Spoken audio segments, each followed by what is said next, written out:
My name is Phillip Agnew, Executive Director of the Dream Defenders, and this morning, my time as well as that of Sophia Campos, leader of United We Dream, was cut from the march, but we still have much to say. They told me that they had run out of time, but I believe that our time is now. What do you believe?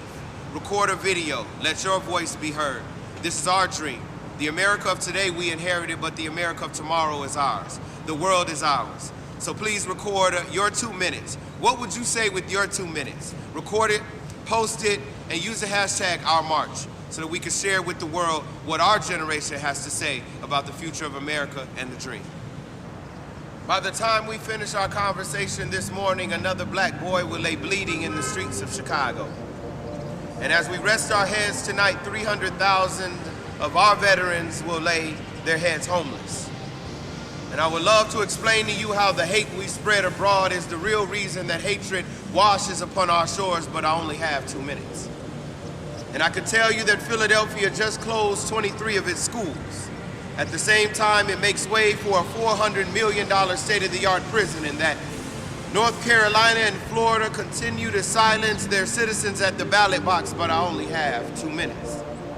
I can tell you how even as we celebrate Dr. King's dream, over 400,000 of our immigrant brothers and sisters languish away in privately owned detention camps, and how we still find our queer brothers and sisters in prison in the shadows of their closets, but I only have 2 minutes. And I tell you how our mothers, sisters, wives, and daughters still earn less, have no control over their bodies, and are traded and trafficked like slaves. And I can tell you how it's easier for someone to buy a gun and put it to their head than it is to diagnose the illness within it, but I only have 2 minutes. And if there was time, I'd tell you that millions of young people and queer people and poor people and people of color are asking, what do we do with all this anger, all this fear, this disappointment and frustration, this mad that we feel? But alas, I only have 1 minute. And with it, this last minute of our conversation, I tell you that though all may seem lost, that there is a generation of dreamers and lovers and defenders and builders bubbling beneath the rubble. And beneath your feet, you may feel a collective quaking, tremors of a sleeping giant awakening, emanating from fault lines at the Arizona-Mexico border, in Raleigh and in Austin and in Cleveland, Ohio, and Chicago, Illinois, and even Tallahassee, Florida.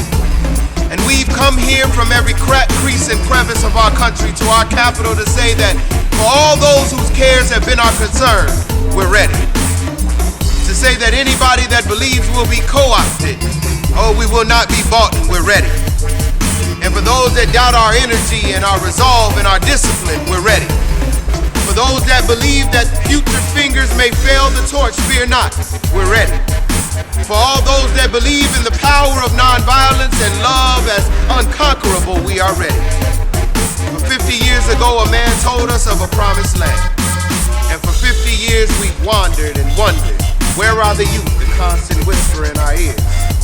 And so we have come asking neither permission nor questions, but to answer one and say that we are here, believing indeed that we have a beautiful history, and the one that we will build in the future will truly astonish the world. We're ready. May the outcome always prosper over income, peace over profit, revolution over revenue, and all peace and power to the people. For anybody that doubts us, don't believe us, just watch. We're ready. For anybody that doubts us, don't believe us, just watch. We're ready. For anybody that doubts us, don't believe us, just watch. We're ready.